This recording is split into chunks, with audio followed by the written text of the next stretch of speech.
Iran যুদ্ধ ঘিরে বাড়ছে বিশ্বজুড়ে উদ্বেগ। ট্রাম্পের কৌশল নিয়ে উঠছে কঠিন প্রশ্ন।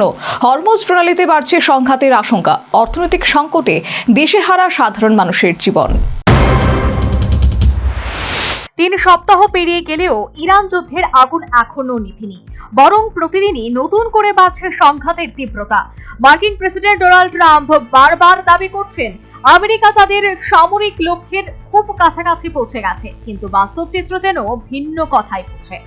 ইরান লাগাতার পাল্টা হামলা চালিয়ে স্পষ্ট করে দিয়েছে তারা এত সহজে পিছু হটবে না।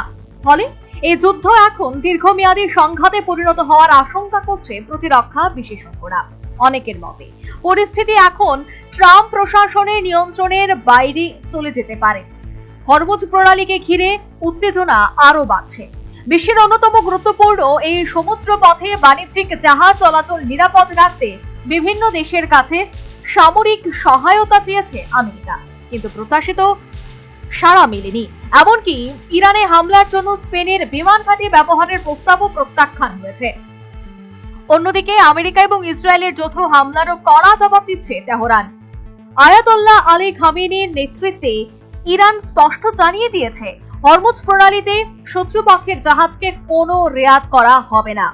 ইতিমধ্যে ভারত মহাসাগরের দিয়েগো গ্রাসিয়া ঘাটির দিকে ক্ষেপণাস্ত্র ছোড়ার ঘটনাও নতুন আতঙ্ক তৈরি করেছে। ইউরোপের দিকেও হামলার আশঙ্কা উড়িয়ে দিচ্ছে না বিশেষজ্ঞরা। যুদ্ধ দীর্ঘায়িত হওয়ায় জ্বালানি বাজারে অস্থিরতা তৈরি হয়েছে, যার সরাসরি প্রভাব পড়ছে বিশ্ব অর্থনীতিতে। এই পরিস্থিতিতে এখন প্রশ্ন একটাই, এই যুদ্ধের লাগাম টানতে শেষ পর্যন্ত কি পদক্ষেপ নেবে Trump? Bureau report, news vanguard.